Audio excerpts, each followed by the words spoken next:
Hello story lovers, welcome back to my channel చేరవ ప్రియ 104.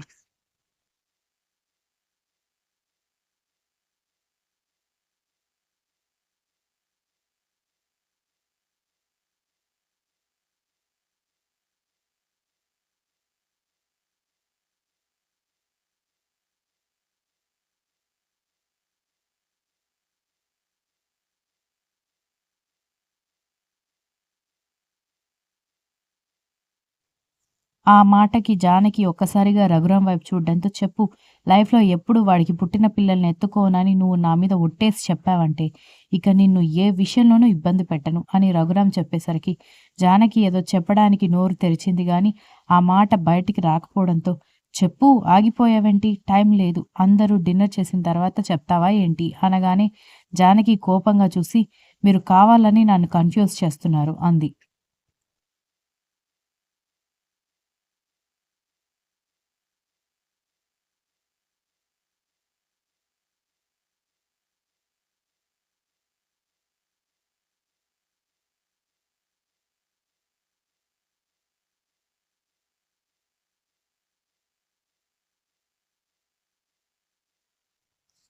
ఇందులో కన్‌ఫ్యూజన్ ఏముంది?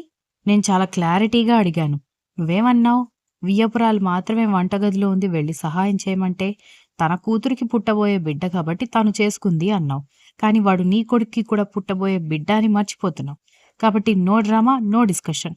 ఎప్పటికీ ఆ బిడ్డని వేలితో కూడా తాకను అని చెప్పు అని రఘురాం చేతులు కట్టుకుని అడిగేసరికి, అలా ఎలా ఎత్తుకోకుండా ఉంటాను? ఈ కోపాలు, తాపాలు ఎల్లకాలం ఉంటాయా ఏంటి? పైగా కోపం కోడలి మీద, కొడుకు మీద పుట్టేవాడు ఏం చేశాడు అని అంది జానకి.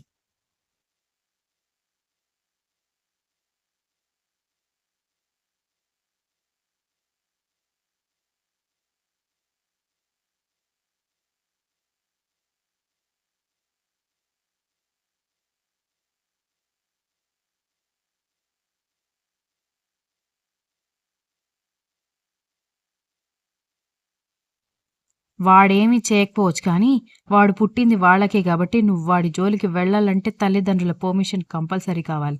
నువ్వు తల్లిదండ్రిని క్షమించవు.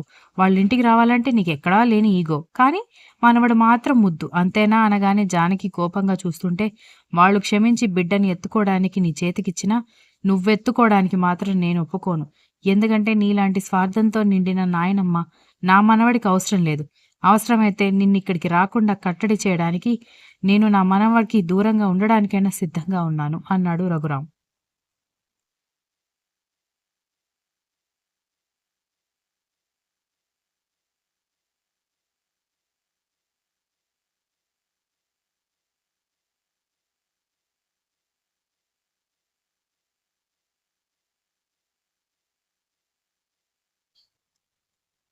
దాంతో జానకి షాకయ్యి, ఏంటండి అలా మాట్లాడుతున్నారు అనగానే, నిజం మాట్లాడుతున్నాను జాను. రాను రాను నీ మూర్ఖత్వంతో, నీ మాటలతో నాకు నువ్వంటేనే విసుగు, విరక్తి వస్తున్నాయి. అయినా ఎంత కఠినంగా ఉన్నవారైనా ఒకానొక సమయంలో కరుగుతారు. కానీ నీ ఈగో సాటిస్ఫాక్షన్ కోసం నువ్వు చాలా దూరం వెళ్తున్నావు కాబట్టి అంత దూరం నిన్ను నేను వెళ్ళనివ్వను. పద, ఇంటికి వెళ్దాం అన్నాడు.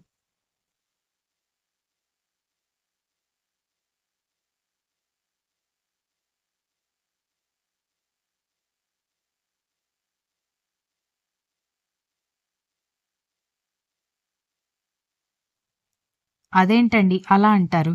ఇప్పుడు నేనేమంత పెద్ద తప్పు చేశానని ఇంత కోపంగా మాట్లాడుతున్నారు?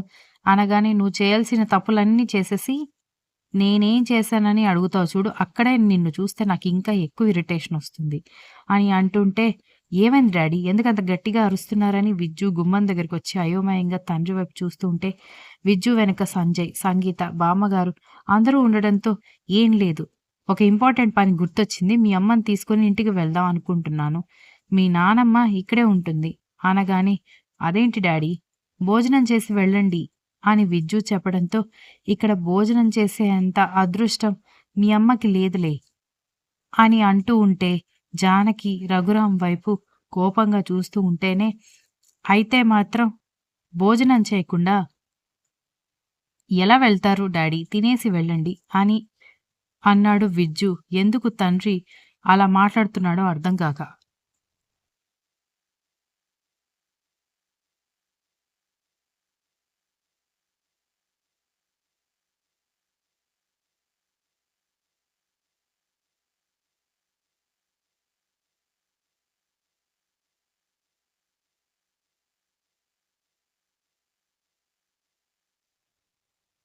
ఐశ్వర్య కూడా ఆ గొడవకి బయటికి రావడంతో గేట్ వరకు తీసుకువెళ్ళిన భర్త చేతిని వదిలించుకుని, "ఓకే. ఓకే.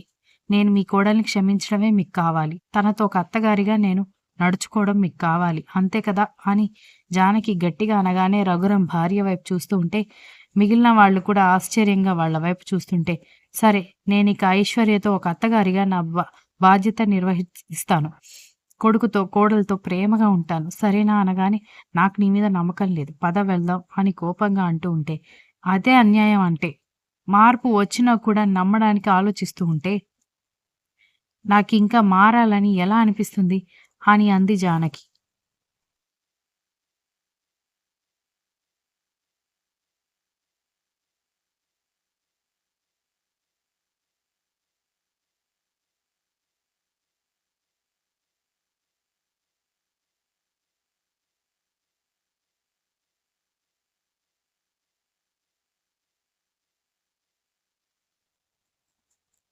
నీకు మారాలని నీకు స్వతహాగా అనిపించాలి. ఎవరో ఏదో అన్నారని, ఎవరో ఏదో చెప్పారని కాదు. అనగానే జానకి మౌనంగా ఉంటే, "మావయ్య గారు వచ్చి భోజనం చేయండి" అని ఐశ్వర్య పిలవడంతో, "అది కాదమ్మా" అంటూ ఉంటే, "మా నాన్న వచ్చి నన్నింటికి రమ్మని పిలిస్తేనే వెళ్ళడానికి ఒప్పుకోని దాన్ని. అలాంటిది అత్తయ్య ఇప్పటికిప్పుడు మారి నన్ను కోడలిగా ఒప్పుకున్నానంటే నేనెలా నమ్ముతాను? నన్నెవ్వరూ బలవంతంగా స్వీకరించాల్సిన అవసరం లేదు. నాకు విజ్జు ఒక్కడు చాలు" అని చెప్పి ఐశ్వర్య లోపలికెళ్ళడంతో రఘురాం జానకి వైపు కోపంగా చూసి లోపలికెళ్ళిపోయాడు.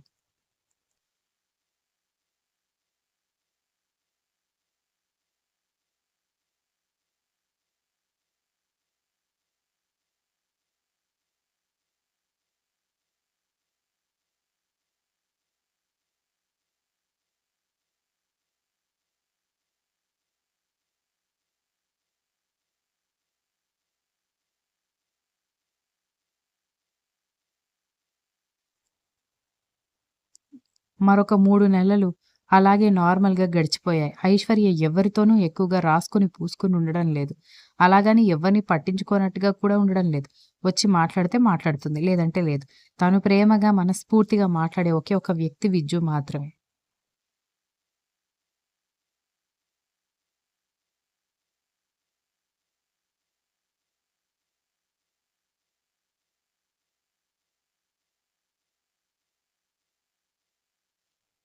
చాలు విజ్జు. ఇంకా ఎంత తినిపిస్తావు? ఇప్పటికే గంట నుంచి ఒకటే ముద్ద, ఒకటే ముద్ద అని తినిపించే పనిలోనే ఉన్నావు. ఇప్పుడు ఇంకా నాలుగో నెల మాత్రమే. ఇప్పుడే 6 నెల గర్భవతిలాగా లావుగా తయారు చేసేలా ఉన్నావు అనగానే, డాక్టర్ చెప్పాడు కదా! లావుగా అయితే ప్రాబ్లమ్ లేదని అనగానే, అది నేచురల్‌గా అవ్వాలి. ఇలా కుక్కీ కుక్కీ కాదు అనగానే, ఏం కుక్కాను? మధ్యాహ్నం పులిహోర తినాలనుందని చెప్పావని నానమ్మ దగ్గరుండి పులిహోర చేస్తే, రెండే ముద్దలు తిని వదిలేసావు. తర్వాత చికెన్ 65 కావాలన్నావు. నీకోసం హైదరాబాదంతా తిరిగి ఫ్రెష్‌గా చేసే దగ్గరికి వెళ్లి తీసుకొచ్చాను.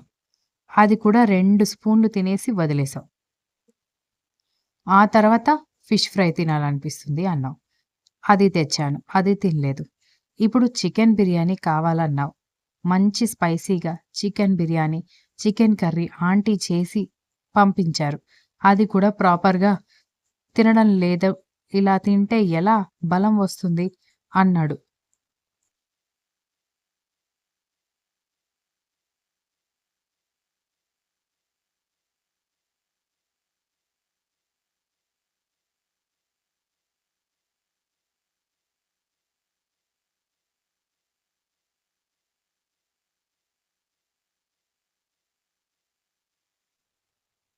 ఐశ్వర్య ఏడుపు మొహం వేసుకోవడంతో "ఎందుకురా దాన్ని తిడుతున్నావు" అని బాదం పాలు తీసుకొచ్చిన విజ్జు వాళ్ళ నానమ్మ గారు వాళ్ళిద్దరిని చూస్తూ ఉంటే, "చూడు సక్రమంగా ఏది తినడం లేదు. అందుకే తిడుతున్నాను" అనగానే, "4 నెల కదరా! 5 నెల వరకు కాస్త చిరాకుగా ఉంటుంది. ఏందో తినాలని ఉంటుంది. కానీ తెచ్చాక ఎక్కువగా తినలేరు. ఇప్పుడు ఐశ్వర్య కూడా అదే పరిస్థితిలో ఉంది" అంటూ మరొక 4 ముద్దలు విజ్జు కుక్కేసిన తర్వాత, ఏడుపు మొహం వేసుకున్న ఐశ్వర్య చేతికి బాదం పాలిచ్చి, "ఇదిగో ఈ పాలు తాగు" అని చెప్పడంతో బాదం పాలు కాస్త రుచిగా ఉండేసరికి మొత్తం తాగేసింది.